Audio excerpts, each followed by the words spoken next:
दोस्तों G20 के लिए राष्ट्रपति के द्वारा भेजे गए जो निमंत्रण पत्र था उसमें मोदी सरकार ने इंडिया की जगह भारत लिखा। अब विदेशों से प्रधानमंत्री के लिए जो निमंत्रण आ रहे हैं उसमें भी प्राइम मिनिस्टर ऑफ इंडिया की जगह प्राइम मिनिस्टर ऑफ भारत लिखा जाने लगा है। दोस्तों मोदी को इंडोनेशिया जाना है, इंडोनेशिया से जो निमंत्रण आया है उसमें भी प्राइम मिनिस्टर ऑफ भारत ही लिखा गया है। अब दोस्तों इंडोनेशिया को तो सपना तो आया नहीं होगा कि अब इंडिया की जगह भारत लिखना है, बल्कि मोदी सरकार हो या मोदी सरकार के आदमी जरूर फोन करके उसे ये बताया होगा कि हमको जो निमंत्रण पत्र अब भेजना उसमें इंडिया नहीं भारत लिखना, क्योंकि हमारे देश में इंडिया नाम का एक गठबंधन बन गया है। अगर इंडिया लिख कर भेजोगे तो हमारे जहाज में 28 दलों वाला इंडिया भी घुस जाएगा, तो इसमें बड़ी दिक्कत हो जाएगी। तो दोस्तों कहने का मतलब ये है कि किसी निमंत्रण पर इंडिया की जगह भारत लिखने वाला इंडोनेशिया अब वो पहला मुल्क बन गया है। तो इस वीडियो में हम जानेंगे कि क्या भारत की जगह इंडिया लिखना गैर संवैधानिक है और ये अलग अलग नाम कहां से आए हैं। अंग्रेजी नाम हटाना क्या जरूरी है? अगर नाम हटाया गया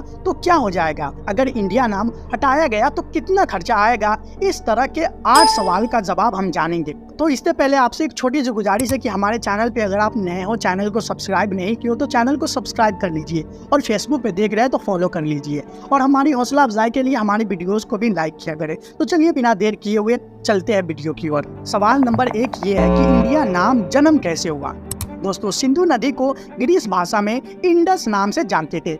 इंडस शब्द लैटिन भाषा से लिया गया है। यूनान के इतिहासकार हेरोडोटस ने 440 ईसा पूर्व इंडिया शब्द का इस्तेमाल किया था। उन्होंने टर्की और ईरान से इंडिया की तुलना करते हुए कहा कि इंडिया स्वर्ग यानी जन्नत जैसा है। यहाँ की मिट्टी उपजाऊ है और जिस क्षेत्र में काफी ज्यादा आबादी रहती है। तो दोस्तों इंडिया नाम यहीं से लिखा गया। अब दोस्तों अंग्रेज आए तो उन्होंने भारत का आधिकारिक नाम यानी अपने कामकाज में इंडिया रखा। दूसरे के लिए भारत इंडिया था, लेकिन हमारे लिए हमारे देश के बहुत सारे नाम थे। हिंद था, हिंदुस्तान था, जम्बू द्वीप था, भारत वर्ष था, आर्यवर्त था और अल हिंद जैसे कई नामों थे। अरब के मुसलमानों ने इस देश को अल हिंद कहा। तुर्की के मुसलमान जो यहाँ हुक्मरानी की, जो दिल्ली के हुक्मरानों ने यहाँ हुक्मरानी की और जो मुस्लिम बादशाहों ने यहाँ हुक्मरानी की, तो उन्होंने अपना मुल्क का नाम हिंदुस्तान कहा। फिर अंग्रेजों की ईस्ट इंडिया कंपनी जितने भी राज्य जीती उनको इंडिया कहती गई। अब सवाल नंबर 2 ये है कि भारत नाम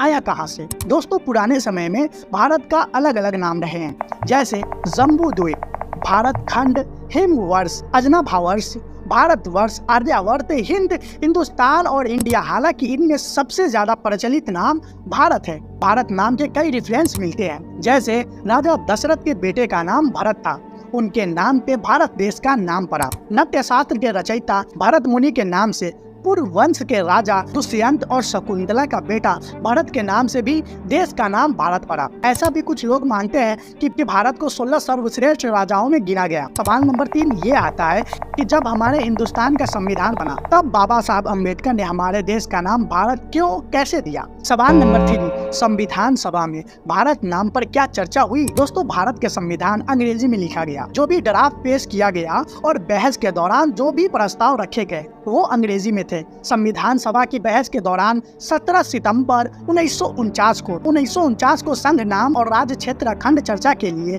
पेश हुआ। जैसे ही अनुच्छेद 1 पढ़ा गया, India that is Bharat shall be a union of states, संविधान सभा में इसे लेकर मतभेद उभर रहा था। फॉरवर्ड ब्लॉक के सदस्य हरि विष्णु कामत ने अम्बेडकर कमेटी के उस सौदे पर आपत्ति जताई जिसमें देश का नाम इंडिया और भारत थे। इसके बाद उन्होंने संशोधन प्रस्ताव रखा जिसमें इंडिया की जगह भारत नाम सुझाया गया। एक और दूसरे सदस्य जिसका नाम सेठ गोविंद दास ने कहा कि वेदों, महाभारत, कुछ पुराणों और चीनी यात्री हेवन सॉन्ग के लिखों में भारत देश का मूल नाम था। इसीलिए स्वतंत्रता के बाद संविधान में इंडिया को प्राथमिकता नाम के रूप में नहीं रखा जाना चाहिए। दोस्तों संयुक्त प्रांत के पहाड़ी जिलों का प्रतिनिधित्व करने वाला हरगोविंद पंत ने स्पष्ट किया कि उत्तर भारत के लोग भारत नाम चाहते हैं और कुछ नहीं चाहते। कॉन्स्टिट्यूशन कमेटी ने कोई भी संशोधन प्रस्ताव स्वीकार नहीं किया और हमारे संविधान में देश का नाम भारत और इंडिया दोनों रखे गए। भारत संविधान की हिंदी कॉपी में आर्टिकल 1 में लिखा है कि भारत अर्थात इंडिया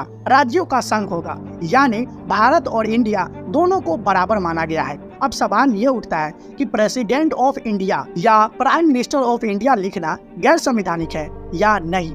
देखिए दोस्तों, भारत के संविधान अंग्रेजी में लिखा गया है। इसके आर्टिकल 1 में लिखा गया है, India that is Bharat shall be a union of states. संविधान के हिंदी कॉपी में लिखा है कि भारत अर्थात इंडिया राज्यों का संघ होगा, यानी हमारे देश का नाम भारत और इंडिया दोनों है। इन दोनों का इस्तेमाल संवैधानिक है। अगर इन दोनों नामों की जगह कोई हिंदुस्तान, आर्यावर्त या जम्बू द्वीप तो इसे संविधान के खिलाफ माना जाएगा। प्रेसिडेंट ऑफ भारत लिखकर एक परंपरा का निर्वहन नहीं किया गया है। इसको इसी रूप में देखा जा सकता है, न कि संविधान के उल्लंघन के रूप में। अब सवाल ये उठता है कि अगर ये गैर संवैधानिक नहीं है तो दिक्कत क्या है? तो दोस्तों, ये जो कंट्रोवर्सी है राजनीतिक है, क्योंकि विपक्षी दलों के गठबंधन ने अपना नाम इंडिया रख लिया, इसीलिए मोदी सरकार ने इन नामों का इस्तेमाल कम कर दिया है, या फिर मोदी सरकार इस नाम से कुछ चीरने लगी है, इसीलिए भारत नाम पर ज्यादा जोर दिया है। मोदी इंडिया के नाम से भाग रहे हैं और विपक्ष इस पर आपत्ति जता रहा है। और दोस्तों, सवाल नंबर 6 कि अगर देश का नाम इंडिया खत्म करना है तो क्या करना होगा? तो दोस्तों, अगर देश का अंग्रेजी नाम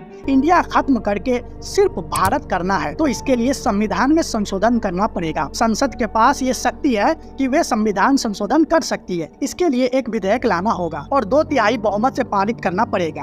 और सरकार के पास राज्यसभा में 2/3 बहुमत अभी नहीं है। नाम बदलने में मुश्किल यह भी है कि सुप्रीम कोर्ट ने ऐतिहासिक फैसला दिया था कि संविधान संशोधन में संविधान के बुनियादी ढांचों में कोई भी बदलाव नहीं होना चाहिए। अब सवाल ये है कि इंडिया नाम खत्म हुआ तो क्या क्या मुश्किलें भारत के लोगों को फेस करना पड़ेगा। सवाल नंबर 7, अगर इंडिया नाम खत्म हो गया तो क्या क्या चुनौतियां आएगी? अगर दोस्तों इंडिया नाम हटा दिया गया तो संविधान से लेकर तमाम संस्थाओं तक में इसे बदलना पड़ेगा। मसलन कॉन्स्टिट्यूशन ऑफ भारत हो जाएगा, सुप्रीम कोर्ट ऑफ भारत हो जाएगा। इसी तरह तमाम वैश्विक संगठन जैसे कि यूनाइटेड नेशन के लिस्ट में इंडिया नाम ही चलता है, वहाँ भी संशोधन करने पड़ेंगे। उसमें हजारों करोड़ रुपए खर्च होंगे। बिहार के तेजस्वी यादव के लफ्जों में अगर हम आपको कहें तो इसमें इतना खर्चा पड़ेगा कि एक राज्य का बजट बन जाएगा। अब आता है सवाल नंबर 8, क्या देश का अंग्रेजी नाम इंडिया हटाने के लिए पहले भी कोशिश हुई थी? तो दोस्तों बिल्कुल हाँ।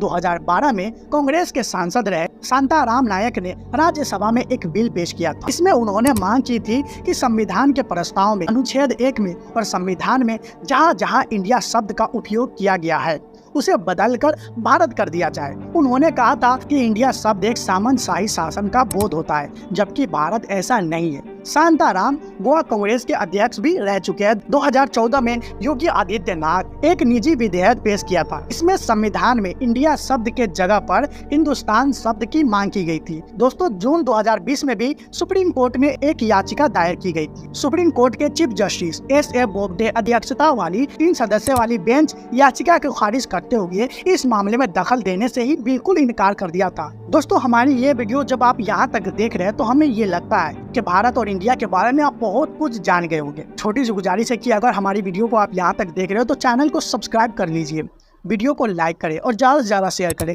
फिर मिलेंगे एक नए वीडियो के साथ, तब तक के लिए अपना ख्याल रखिएगा।